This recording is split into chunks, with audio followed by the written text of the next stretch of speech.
Sa mga kapuso po natin na may balak mag-outing o kaya mag-out of town ngayong tag-init, tiyakin pong nakalock ang inyong mga bahay para iwas sa masasamang loob. Baka kasi magaya kayo sa isang bahay na nilooban ng magkatandem na alagang baboy. Ang mga nahulikam na unexpected visitors sa pagtutok ni Darlene Kai. Oink! My goodness! Bakit ang mga baboy na ito wala sa kulungan?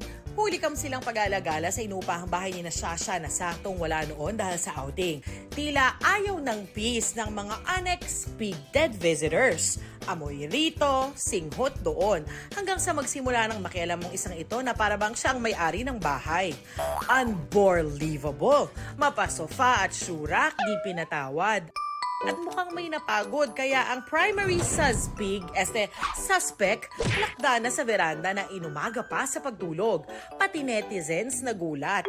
Nakakatakot na raw ang panahon ngayon dahil pati baboy nanloloob na. Literal nga raw na binaboy ang bahay.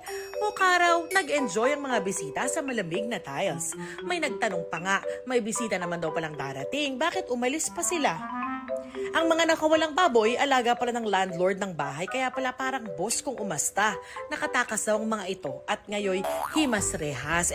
Balik na sa kanilang OG tambayan ng mga baboy na sina pork at chop. At ang collaboration ng tambalang pork chop, di na lang ininda ni na Shasha. Okay lang daw kahit nasira ang ilan nilang gamit. Darlene Kai, Nakatutok, 24 Oras.